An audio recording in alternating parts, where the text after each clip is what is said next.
Hello, everyone. Welcome to the Claws Connect. This is Sean White. I am happy you're joining us this evening. We've got a great show ahead of us. This is episode 17. I will be interviewing Carl White, and it's going to be extremely interesting. I'm going to let our audience join us and give them just a minute. Hello, AJ. Hello, Santa Bruce. Good evening. Thanks, you guys. Hello, Bill. Give everybody just a little bit to join us. So I hope everyone is enjoying their summer days. Starting to go by really quickly. I was just talking to Carl about our up and coming seasons and how busy it's going to be before we know it. Hello, Mike.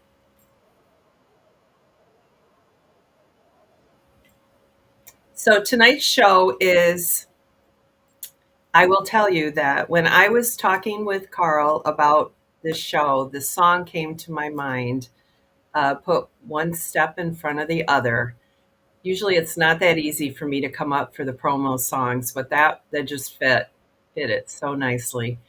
Um, so tonight's show is 1 gig away from the next adventure, and it is the truth. Hello, Santa Jerry. Hi, John. Hi, Paul. Kane. Thanks for joining us, everyone. Um, so, with that, I will introduce myself one more time for those joining us. Hello, Oliver. I am Sean White. This is Claus Vintage, and this is the Claus Connect. And we appreciate you being here tonight. Hello, Betsy. And with that, like I said, we're going to have Carl White with us here shortly. We're going to run some pictures, and then we will have some introductions. So take it away, Angela.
Well, you can tell that we have a lot to talk about from such interesting pictures. Um, I want to, before I go ahead with this, welcome Jeff, Don, Sal, and anybody else. Hopefully, I haven't missed anyone. Thank you for joining us tonight. You guys, you make a difference when you join the audience. We do appreciate it. So, with that, I'm going to introduce my friend Carl White. Welcome. Well, hello there. How are you, Sean? I'm doing well. Um, Thanks for having me. yes, I am so happy that you could work this into your schedule and be on here tonight. And I did warn you that we do like to get to know you on here, and you were very nice and cordial about that. Part of being on the show is just really getting to know our friends and who they really are, down deep, and what makes the heart of Santa tick, basically. So, with that, I would like you to introduce yourself, please. Well, I'm Carl White. I currently live in Alpharetta, Georgia. It's a suburb of Atlanta, just directly north of Atlanta, probably 30 minutes to 7 hours from downtown, depending on traffic. And I grew up in Huntington, West Virginia, um, and went away to school to Purdue University in West Lafayette, Indiana. Spent 4 wonderful years there. Came back to West Virginia, started my career. My career ultimately led to a promotion to come to Atlanta in 1985. So we've been here quite some time in the area, and the house we're in here, we've been in 31 years. So, So, tell me about your family. Uh, you saw a picture of them as it flashed through. I have 3 children, 2 sons and a daughter. My daughter is married to our son-in-law and has our 2 grandchildren. So everybody was in the picture there on the covered bridge that went by. And the little, I hope you don't mind, but how you met your wife, I thought was very sweet. Well, my work was in the pharmaceutical industry. I had gone away to college to Purdue pursuing pre-veterinary medicine. I wanted to be a veterinarian when I grew up, and they have some academic standards that I didn't quite meet. But I had a backup plan, and the backup plan involved selling animal health products. That led to, when I got out of college with an animal science degree and started looking for that kind of role, I actually found a role in human pharmaceuticals as a sales rep. And the first year on the job, I met my wife, who was a receptionist in a doctor's office that I called on. And, So everything tell worked me, out just fine. so you said that she's Mrs. Claus sometimes with you. Is Yes, that yes, she has appeared as Mrs. Claus. Interestingly enough, my first year as Santa was 2019, and I was dragged kicking and screaming into being Santa. I kept saying no to opportunities, but one of them was a friend of ours that had a large event, and the Santa that they had been using didn't want to drive the distance to this event anymore. And she desperately needed somebody, and she said they've always had Mrs. Claus too. So I had very little stuff to be Santa, but she had zero to be Mrs. Claus, and we went from zero to Mrs. Claus in a week. wow? And the two of us, and the opportunity was, it was a local school system. They have their holiday concert for all their choruses together in an arena, 5,000 seat arena, Wow. and at the and at the end of the performance, Santa and Mrs. Claus walk swiftly through the crowd, waving as the choruses are singing, "We wish you a Merry Christmas." And then we were in the lobby for photo opportunities as people left. So it was I think it was, I don't remember the sequence. It was my first, second, or third thing as Santa, and it was to walk through a 5,000 seat arena and make a grand entrance. Wow, that is crazy. Crazy. Crazy big. So tell me, okay, so let's go back to the original, your love of Christmas. You had talked about your parents. Yeah, mom and dad were a strong influence about, Mhm. this was kind of big at our house. When Halloween rolled around, that's when mom put the Christmas records on the stereo while we waited for children to come to the door. So, this was when I was older and I wasn't going out for Halloween anymore. And we'd gotten a nice stereo and had a nice record collection. So I guess that's also where I got my love of kind of the American Standard songbook and Christmas and Mhm. everything related to that. But mom would put those records on. Dad um, was a veteran of the Korean War, Wow. um, and had grown up in the Depression era, the child of a single mother, only child of a single mother, and Christmases had been hard. And uh, he always made sure everybody had really nice presents because of some of the experiences that he had had as a child. So, these things really kind of made Christmas a big deal at our house. Yeah. Um, and the Christmas trees got better every year and more elaborate. And it was just a wonderful time. So, I came out of my childhood a real fan of Christmas. Um, I would imagine that that also would teach you a lot of, like I said before, empathy for others when you're Santa. oh yeah, You know that everybody's got a story that's coming before you. You just, and you never know what that story may be, right? Like, yeah, and you hear some incredible stories. yeah, Um, yeah, very sweet. I love the Christmas at Halloween. That's very yeah, awesome. yeah. So that kind of has stuck with me. Of course, now I play Sirius XM holiday traditions in my car at will because the app will let me play it whenever. So I listen to it all the time. I love that.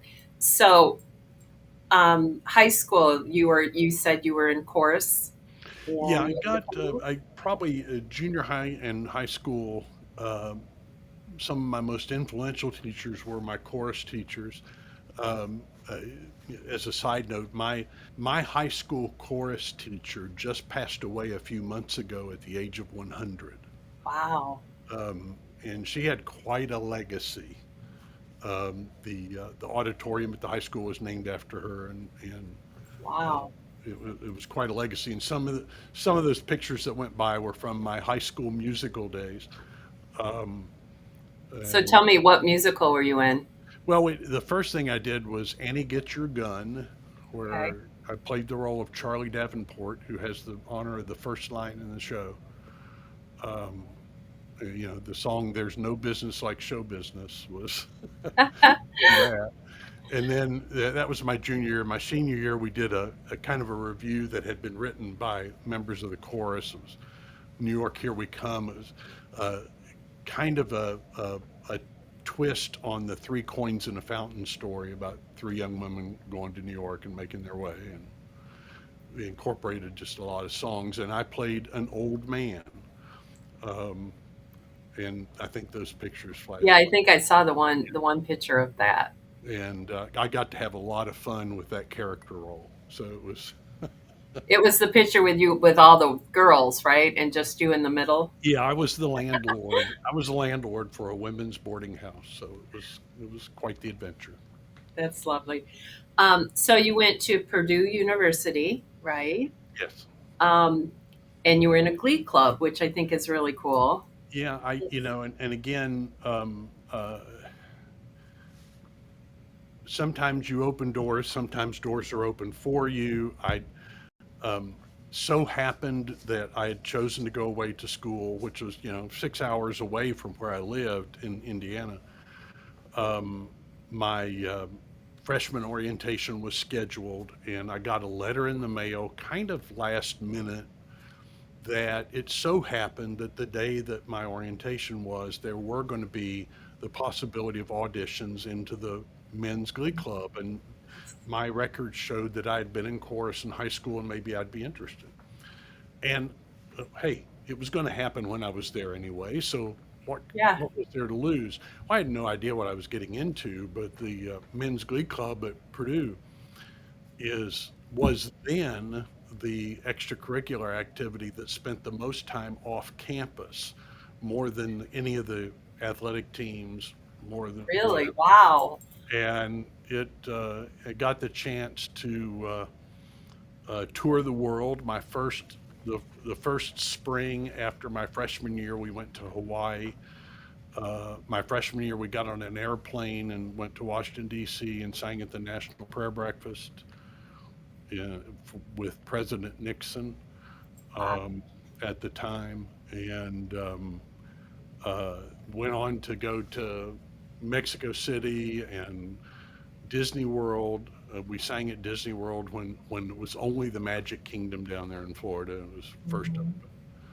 open. Went to Europe, um, the Kennedy Center in Washington D.C. Just to That's amazing.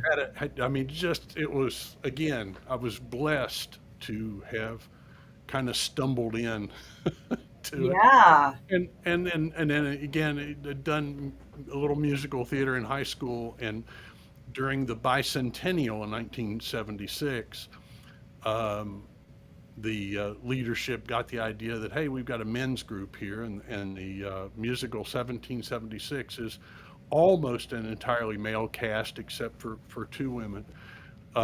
And so we took that on, and I got the role of John Dickinson in 1776 that year, and that was another just incredible blessing to be a part of it. We're next year will mark the 50th anniversary of that, and I'm in the process of trying to reach out to the surviving cast members to see if we should have some kind of reunion. But Definitely, because the bond you make with people on a stage is crazy bond for sure. And it lasts. It seems like it lasts forever. I can see somebody years later, and it still is the same. yeah, Definitely. yeah, I ran into a few years back. The men's glee club had its, I want to get the numbers right. I think it was 125th anniversary that we went back for, and the gentleman who was the stage manager at 1776 came up to me and was immediately relating stories. Aw, Yeah. love that. Um, yeah, I've currently got. I was just in Mamma Mia, and one of the dads that was on stage with us. He was kind of quiet but fun guy. He has been in about three different shows since I was in that. He's got something in Halloween coming up, so what I'm trying to do is get everybody together to go support him because it's just awesome. I love it. So the bond is there. So tell us. I also love this. Neil Armstrong, tell us about your connection with that. Well, Purdue University, for those of you that don't know, is the cradle of astronauts. And while I was a student at Purdue, I had the opportunity to meet Neil Armstrong, the first man on the moon, and Eugene Cernan, the most recent man on the moon.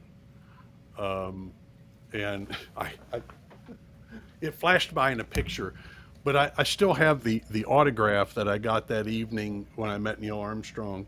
It's on a slip of paper that has the lyrics to the Purdue alma mater Uh, song that was sung that night, and then I bought one of the patches from the mission. Well, then when Neil passed, his estate had a sale, and from his estate, I bought this plaque. He was presented. He was the honorary starter of the Purdue Grand Prix, which is a go kart race in the spring of each year. Uh, the night I met him was the night he was presented this plaque. wow. The coincidence of that is So crazy. just the fact that I was able to even Yeah, find it, I was amazed and bought it from the estate. So that is so cool. You're very lucky. That is awesome. yeah, and so just it again, one opportunity you say yes to, it leads to something else, and doors open, and you know, Definitely. Definitely. Um, so right now this is your seventh season as Santa, is that correct? going into number 7. My first season was 2019. Okay. Three events in an Amazon suit, and That's how we start. Yeah, one of those pictures that flashed by was my very first Santa encounter. A 3-year-old boy on my lap, me in the cheap Amazon suit. But that was I, and this was a woman who had worked for me in a previous life, and she saw pictures on social media, and you've got to come down and visit my house. And so my first thing ever was a home visit with a 3-year-old I'd never met. He runs to the door, gives me a big hug, and I'm hooked. Yeah. Aw. Yeah. That's so sweet. So And what do you I've what seen him can every year since. So and I love that. There's nothing better than seeing the the pictures every year, and then the people usually post the pictures, yeah. and oh, I love seeing that. So, what do you do as Santa now? What are your types of gigs that you do? I pretty much I tell folks I haven't turned down anything yet, except for a couple of opportunities to be bad Santa. But I've done arenas, I've done home visits, I've visit with one child in a home parties, HOAs, um, hotel and restaurant brunches. Um, I did a beauty pageant, um, which was a Christmas themed beauty pageant, and Tell me about this beauty pageant? How does this work? Did you it's judge, or it's were it's you girls of all ages, and okay? basically now looking back on it, I understand better what they wanted than I did looking forward. But look, and this has been several years ago, but looking backward on it, Santa was basically the fill entertainment while the judges made their decision. Oh, And I got there and customarily a little early to where I needed to be. And once my host recognized I was there, they said, "Come on up to the stage." And I walked up on stage, and without any kind of preparation or warning, the young woman who was acting as the host kicked right into a "Let's interview Santa." wow. A little impromptu, and we did that. We posed for some pictures here and there, and again, while the judges were working, I was just kind of filling on stage. I led them in singing, sang a little song, did my Santa stuff. Yeah. I'd say that was early enough in my career that I don't know that I had a show built, but that's what I did. I kind of pulled everything out of my hat that I could think of to do. Well, with your background in singing, I would imagine it was just a normal thing to take care of business there. And it wasn't uncomfortable or awkward because I was in charge. Nobody, you know, eh, whatever I did seemed to meet their expectations. Another story. I came out of one. It was a home party. It was a multifamily party, and this was a hostess that was paying me a handsome sum for my time. And as I'm leaving, she walked me to the door and walked me out on the stoop and said, "I don't want you to take this the wrong way, but you were so much better than I expected." And it stuck with me that for folks who have not engaged a personal Santa experience like that Mhm. before, they don't have a set of expectations. It's hard to know how to meet and exceed what they expect.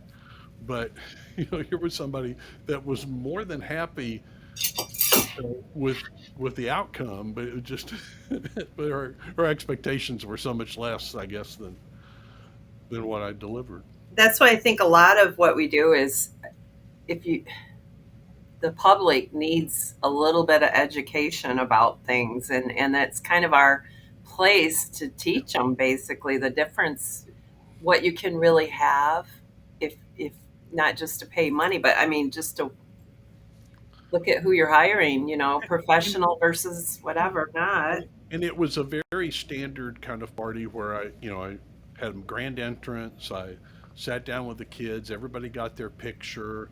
Everybody got a present from Santa that the host had prepared, and I read them a story.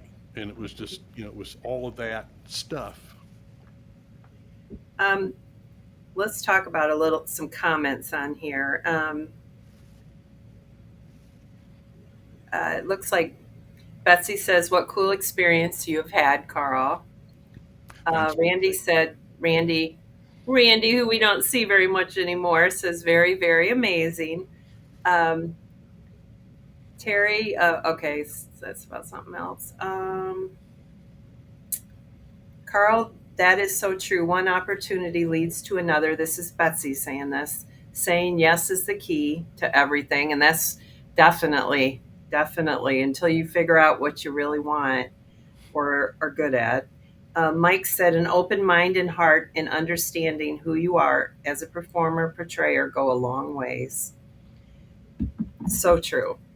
So, um, let's go back just a little bit. It's something that I would like you to talk about, which is super funny, I think.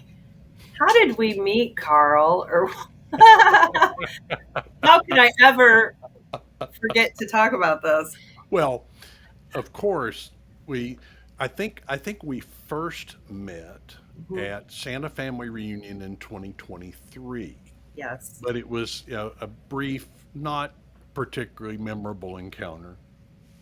But then Claus cards came along, and if anybody's like me and keeps their Claus card collection just like they used to keep baseball cards, I'm number 32.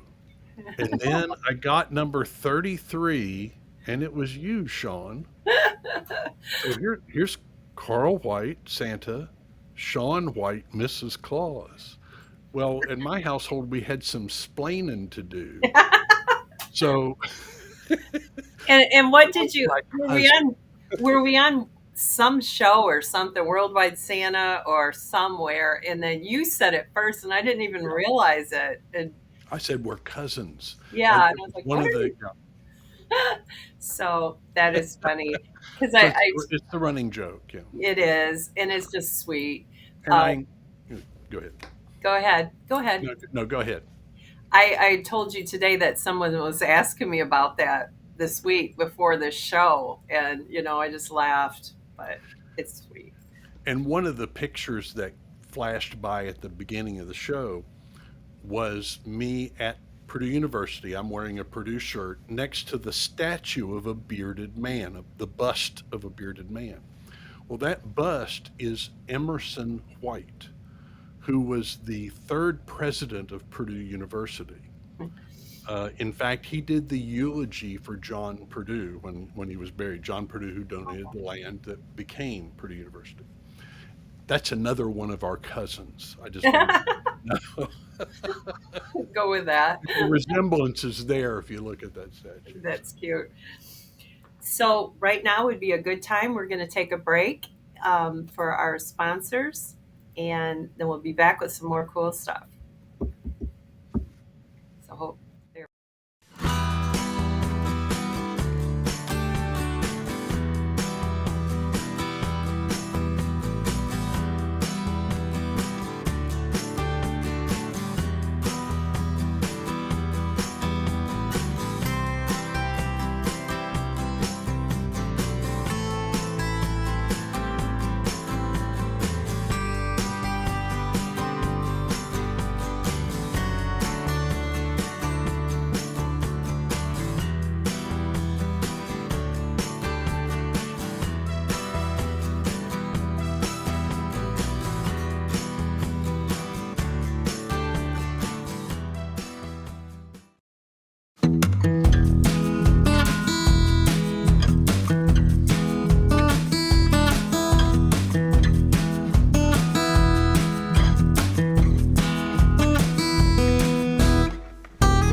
welcome back. I would like to say hello to David on here, and Liz is on here, one of my favorite people, and Terry from Stay Bearded. Glad you're here with us. Oliver, hello, Ken from Ohio. Thanks for joining us. Um, Tim Shelton, hello. Shannon, hi, Shannon. I met Shannon in Missouri. Great person. Um, and let's see if there's anything on here else. Okay, and Sal's on Well, here. I did notice that Randall Santa Checker Lee pointed out he's card number 20. I've got it here in the book. I have one too. Um, if anybody's wondering about these, if they don't know about what this is that we're talking about, Spangle has these cards and they look like baseball cards. And I can't find mine right now. I got everybody else's here. Um, well, yeah, For those of us that collected baseball cards, they're just like baseball cards. yeah, they're very cool. Why do I have everybody else's? And Okay. Phineas is number 19. I see you there, Mike. This is what mine's in, a red thing, and I haven't been keeping mine like in a bit since Missouri actually, but the cards are very cool. It talks about picture on the front, and then it gives a few facts on the back. So very cool. Okay, so I'm very fascinated with all these other things that you do, and not just the Santa, which is pretty cool too, of course. But I watched a while ago a film that you had made, like a kind of a sci-fi type film. It was a while ago, months Yeah. ago. But that made me curious. Like, what is he up to? Because this looks like really fun. So, can you tell us a little bit about this filmmaking that's happening? These projects, commercials. Again, as one thing leads to another, um, my first mentor as Santa was Susan Mesco, and she found me in the COVID year of 2020, and we connected distantly, and I trained with her, and of course, as we stayed in touch, our uh, relationship evolved. There came along in 2022 a national casting call for Santas to be on the game show Weakest Link. And I was fortunate enough to be one of the Santas chosen. There were four Santas, a Mrs. Claus, two carolers, and an elf. I think I got everybody. Eight contestants on Weakest Link. And we filmed that in November of 2022. It aired in November of 2023. So that gives you a little idea of how television works. Um, but I came back from that experience thinking this was a lot of fun. It was filmed in Los Angeles, and Weakest Link is an hour-long game show, so it was an all-day experience. Um, but I came back with an itch to do more, Yeah. and I found one of the acting websites, Actors Access, and I started looking for roles. And of course, the what I put in the search bar was Santa Claus. Who's looking for Santa Claus? And the first thing that came up was it was essentially a student filmmaker that was making what they call a spec commercial. That means the commercial has not been bought, nobody's paid for it to go on TV. It's a speculative effort on the part of the director to show off his skills. So they do iconic brands typically to make a splash. Maybe somebody will notice them. And they were looking for a Santa Claus, and the ad actually said for a Starbucks commercial. Well, I submitted pictures of Santa, and by golly, they called, and it wasn't a we need an audition or anything. It was we want you to be the Santa in this commercial. And when I got there, they had swapped up the brands. They didn't do Starbucks. They did Coca-Cola. Perfect. And here I am in a button-down suit, in a cola suit, and I got to, just it was no lines, just actions, but it was still the Christmas season. This was like right at the end of December of 2022.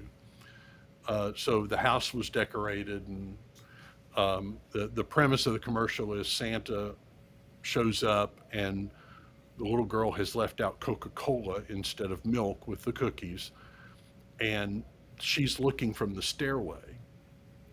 And the way the way the commercial was filmed, I was there for several hours, did my part, and left.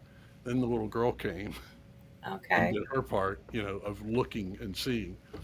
But it's a cute little commercial, and well, one thing led to another, and I started doing. Atlanta has a booming film industry in the area, and several schools that teach film studies of different kinds. So there's lots of opportunities to do student films and small things here and there. But what I'm finding is the more I do, the more it's kind of building a little momentum to the next thing. I've now done 4 commercials.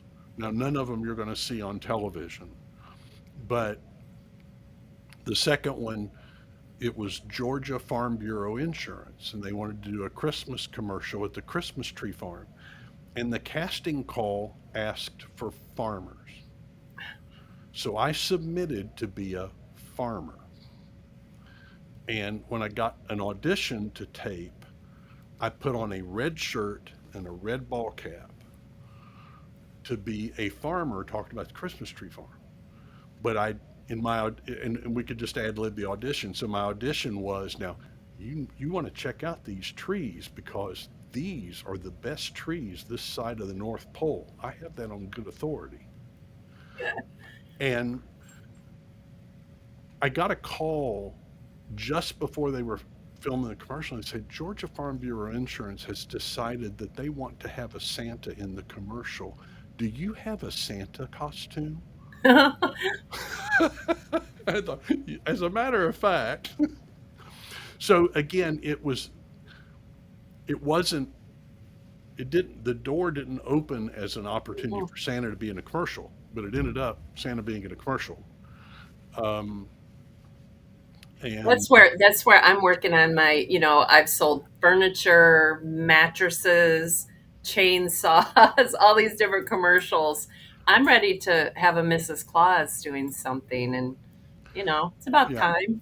well, the last thing I did earlier this year, the part was Leonardo da Vinci.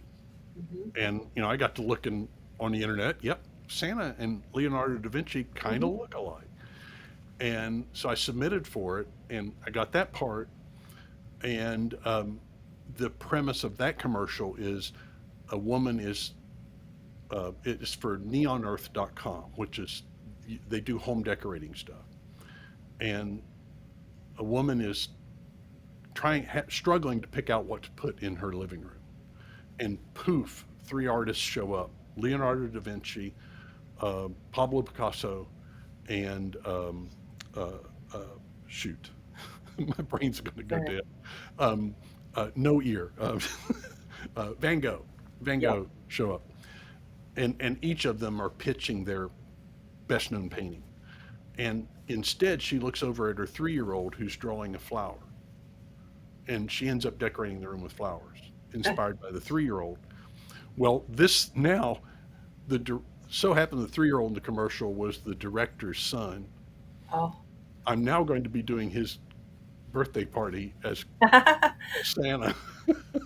So again, one door opens, another Isn't door. that something? Yeah. Um, so it's been a lot of stuff, and like I say, everything there. It feels like a little bit of momentum to where the next opportunity is a little bit better than the other one.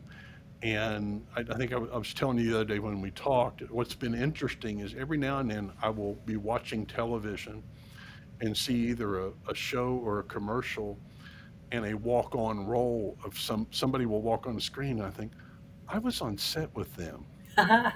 I was, and so it, there's a little bit of things catching together. And just by doing all of these things, like you're just not saying no, you're just doing things. That's what we call self improvement.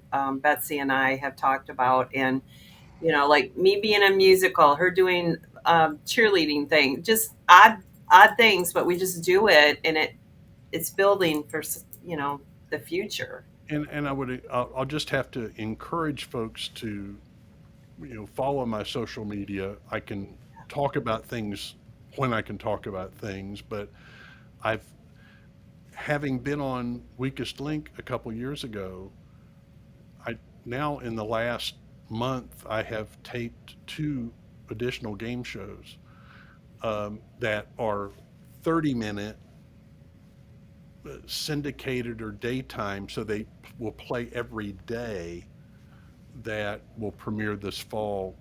And of course, in what I would say is the the draw of the casting folks to get me on a game show is that I look the way I look. So there's, I'm encouraged to wear red and have the opportunity. I'm there as Carl, not as Santa, but it's still an opportunity to kind of connect the different parts of my life. So would this be a good time to run that video? Oh, it might be. And just to set it up, this Okay. is my latest reel, what we call a reel. What you see in a reel are samples of my on-camera work. Some of the things that we've talked about, some we haven't talked about, but would be on that. And I don't know if who clicks on that to start it. And But Angela Carl, will. tell me how you first became there a we saint. go. It started with a No Shave November.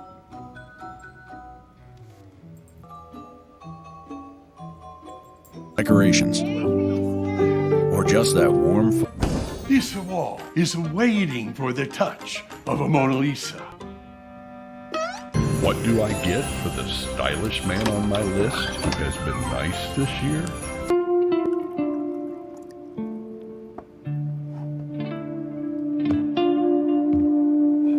Sorry about your father, Duke. He was one of my oldest friends. So, nothing's changed. Huh? The actions of a few reflect on all of Christianity and make people doubt. I guess. Back in my day, there were these boys, sons of the high priest, named Sceva. They had seen me cast out demons in Jesus' name, and they thought they'd give it a try. So they found someone who was possessed and tried to cast out the evil spirit. Did it work? Not at all. They didn't believe in Jesus, and the evil spirit whooped them real good. That's terrible. They were naked and injured, all 7 of them. Now, imagine if they went out and told other people that the name of Jesus didn't work. They did that? No, but imagine if they did. Would anyone believe them? I mean, definitely some would. And what about the people who witnessed this event? Would they doubt the power of Jesus? For sure. Hey, old friend. Want some? Rafaela, Rafaela, draw something you love, Rafaela. Most folks in this little old town are big believers. Say they've seen one lurking in the woods. Hell, they even built a whole museum for him. Miss Avery, this is John Matthews. I'm calling from the billing department. I'm glad. Well, much older, but the names you hear me calling out, Dasher, Dancer, Prancer, Vixen, well, they're really clans of reindeer. And there are many. What do India, the Middle East, San Francisco, and Atlanta have in common? Oh, yeah. Yeah! Carl's feeling cheesy. There you go, Carl. It will take you approximately 66.58 million years into the past. You'll have 60 seconds until the engine's polarity reverses and you're brought back to now. But to me, you'll only be gone a second. Are you sure about this, Professor? Did you double check all the numbers? Give or take a few integers, but have faith. Are you ready to change history? Not a clue. Some sort of omen from the looks of it. Looks old, really old.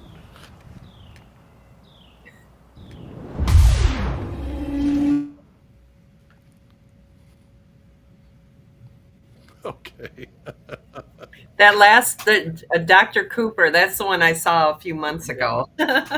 Yeah.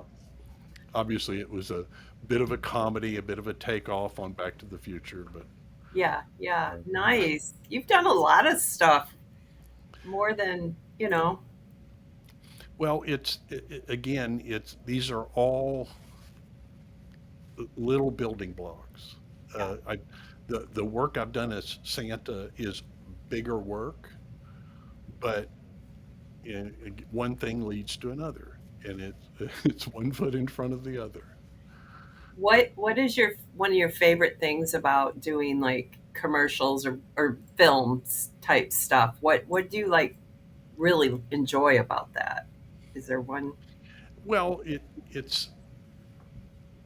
you're getting together with a group of very talented people, each that have their own set of skills, and I'm always the oldest one in the room, and it's a fun place to be. There's a lot of energy in doing it. It's hard to explain. And some of it you have to do crazy stuff like leave here at 5 o'clock in the morning to get to where I need to go, and do a lot of sitting around to generate, the 7 minutes of film. But You know what I really enjoy about stuff like that is like to know all these people around me are so creative, and that's what they do, and they make their life out of that, their occupation, and and I just eat that stuff up because I love being around that. yeah, and one of the photographers that I have worked with over the years, I first met in 2020 when I was hired to be Santa to ride in the back of a convertible in an HOA. And this couple were hired to photograph me.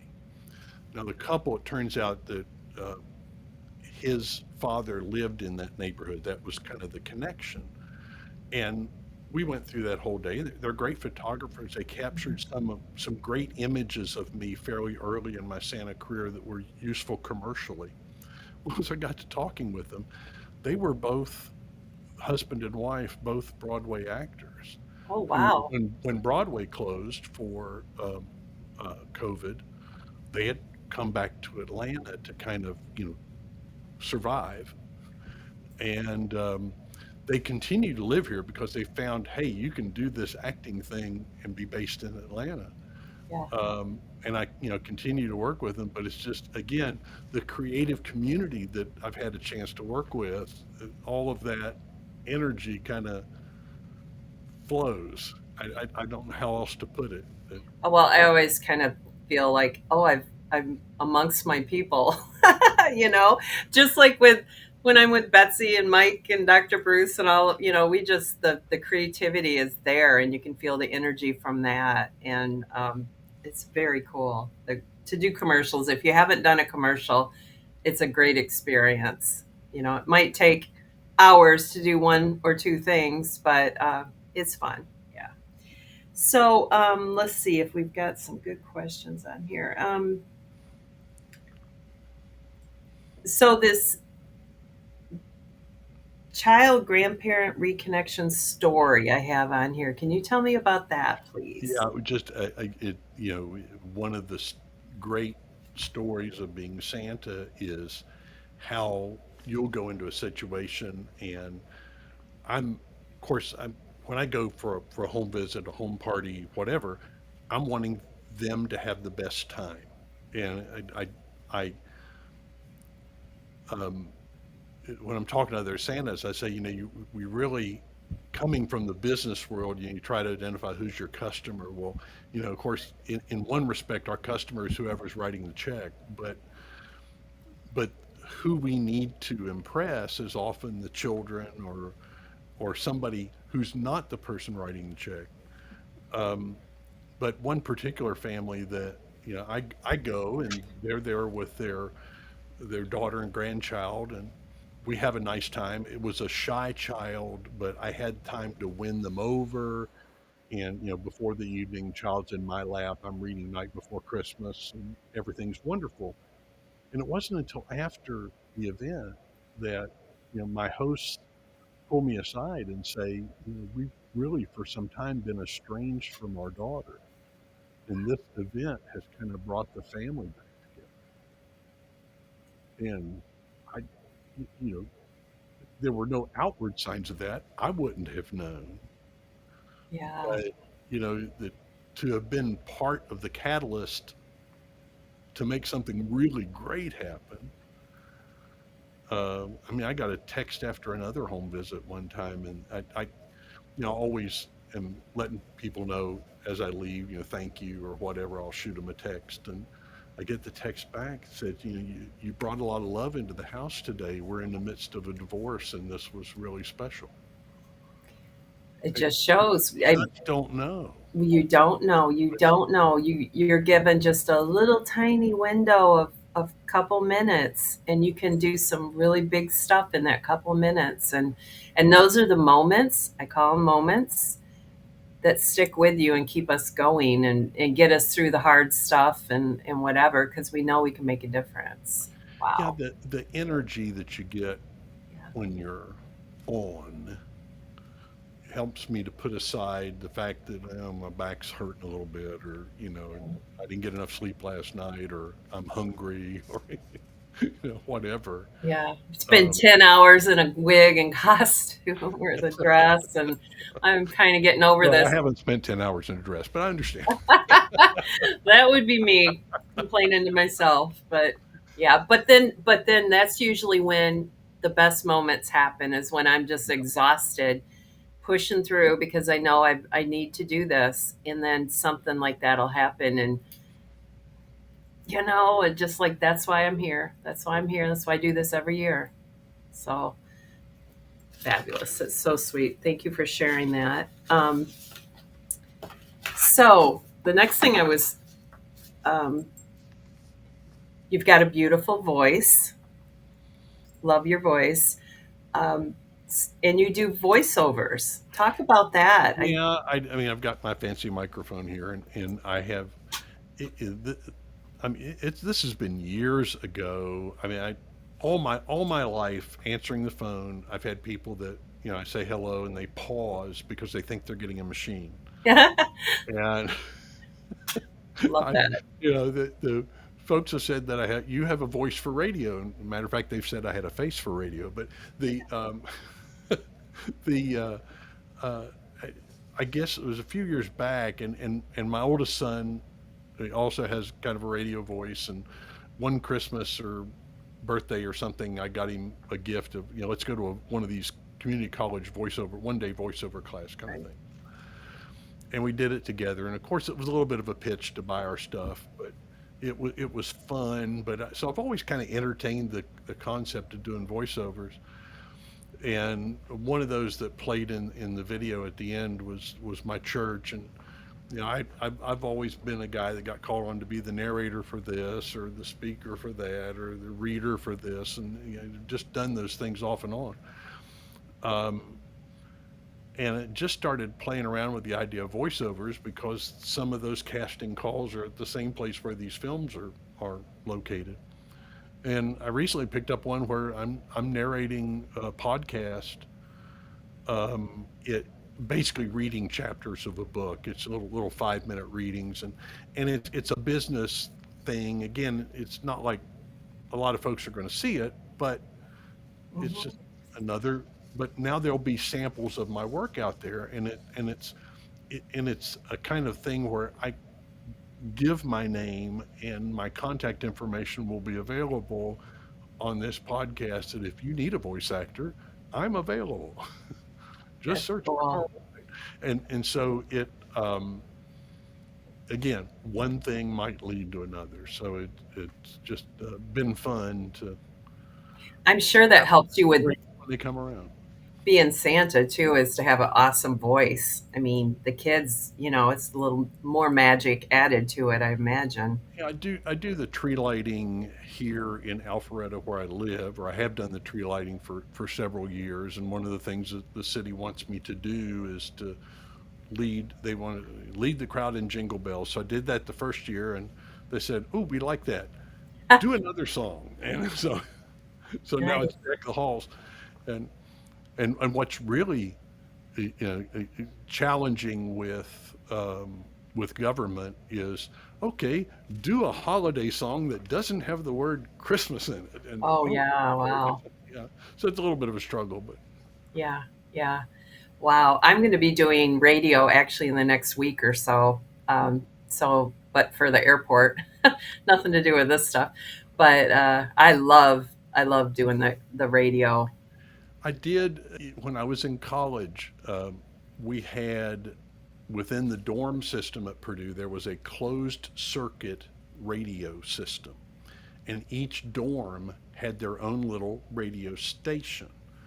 And by closed circuit, if you weren't living in the dorm, you could not pick up this radio station. It was that, Okay. and then the dorms would rotate, and once a week, one dorm would be the campus broadcast.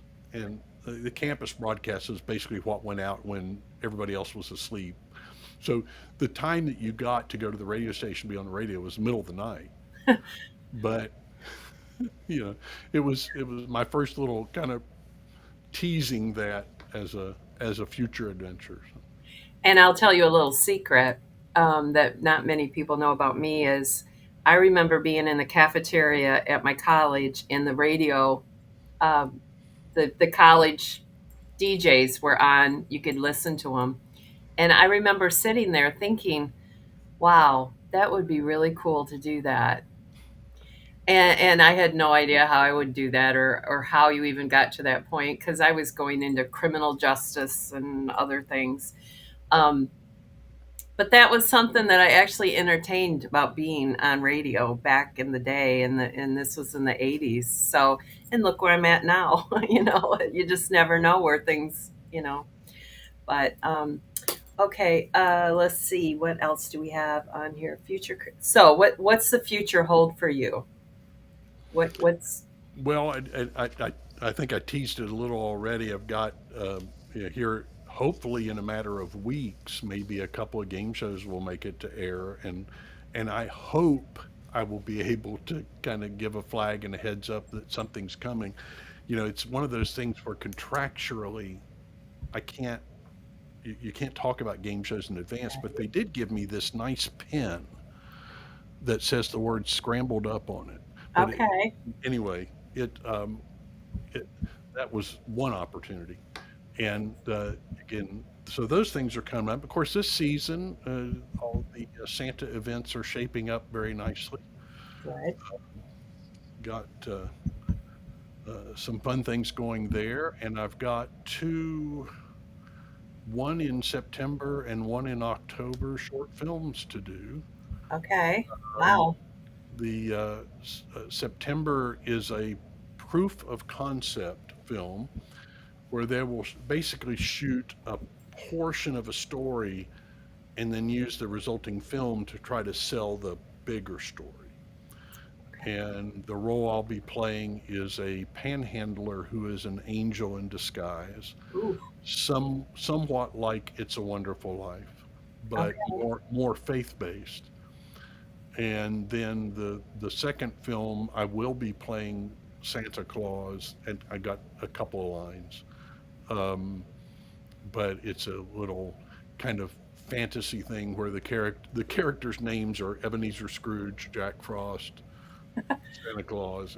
So it'd be Tell, interesting to see Tell us about the where you showed up and you were gonna. Did you tell us about the Starbucks already on this?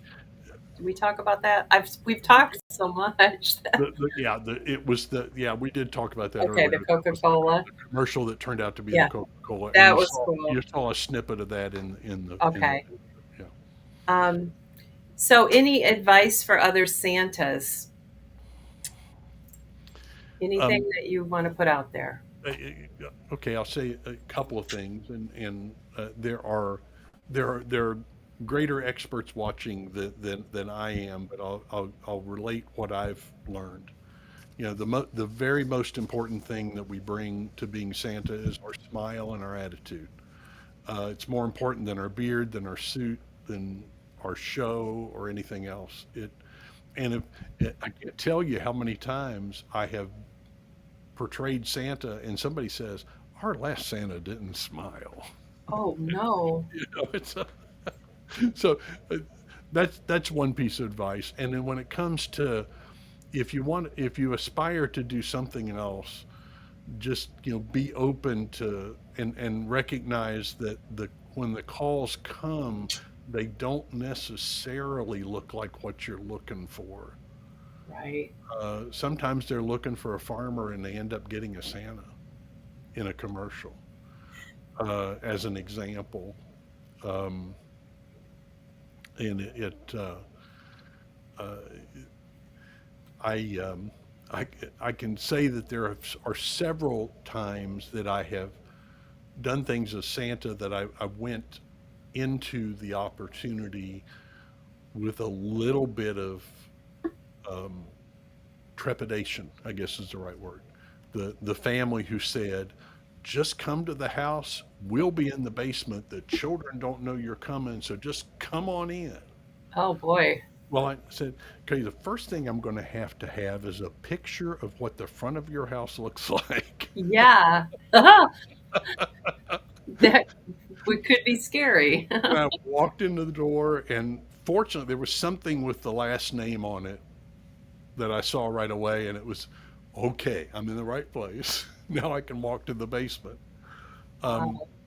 but it was a blast.